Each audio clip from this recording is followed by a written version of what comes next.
If you're looking for an awesome product at a great price, be sure to check out the link in the description. A horrific act of violence unfolded Monday evening in the heart of Manhattan, casting a grim shadow over the National Football League. At the NFL's East Midtown headquarters, a 27-year-old man, Shane Devin Tamura of Las Vegas, opened fire, claiming 4 lives before taking his own.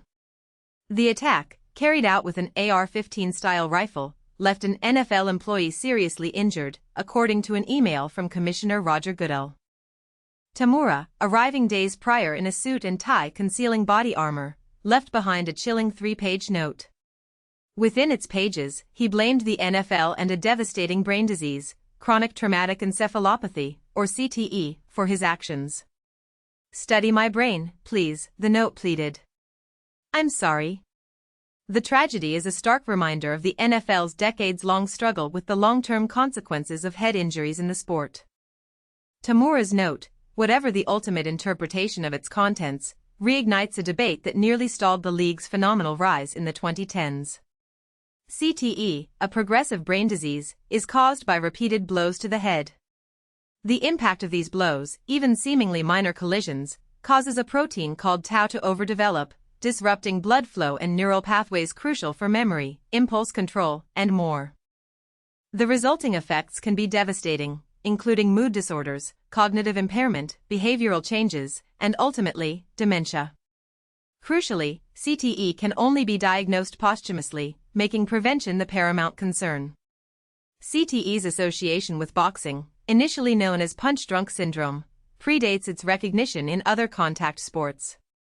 While it impacts hockey, soccer, and other sports, the sheer force and frequency of impacts in football present a particularly high risk.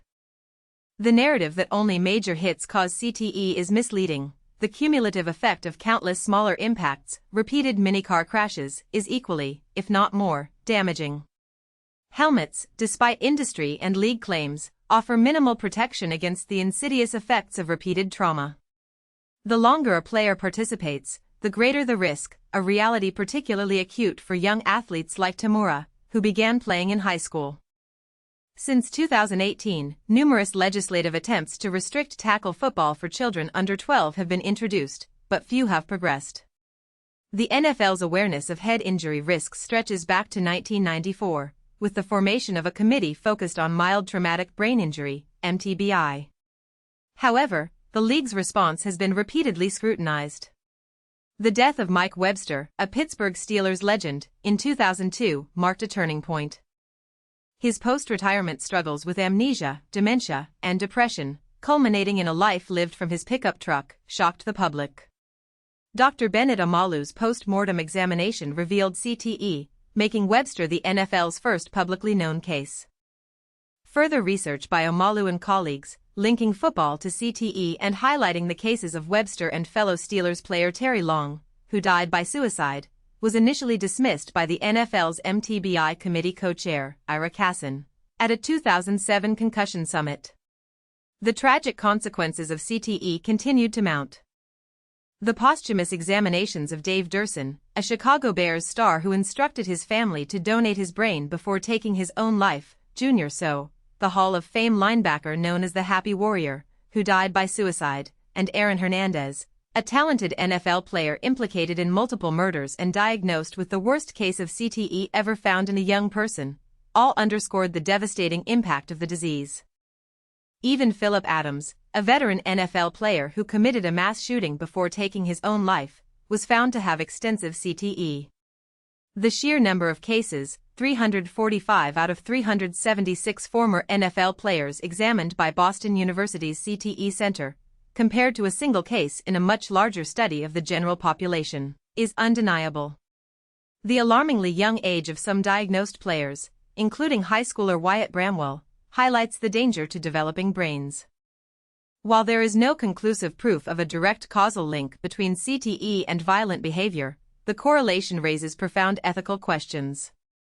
The convergence of So's death, the 2015 release of Concussion, a film depicting Omalu's fight for accountability, and a landmark lawsuit filed by over 4,500 former players, plunged the NFL into crisis. The league, facing declining viewership and parental apprehension about youth football, responded with rule changes, enhanced safety protocols, and a concerted push for flag football, even securing a spot for the non-contact version in the 2028 Olympics.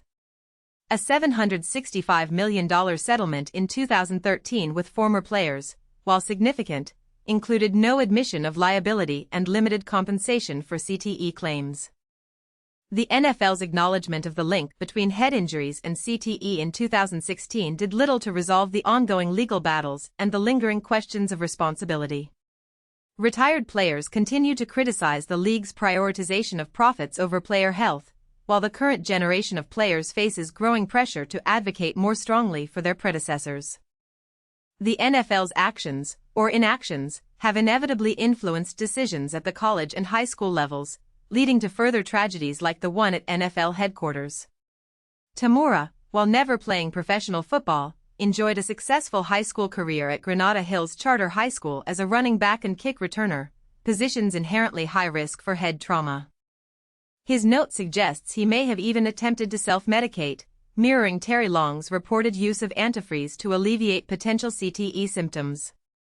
The sense of powerlessness against the NFL's perceived culpability is palpable in his final words.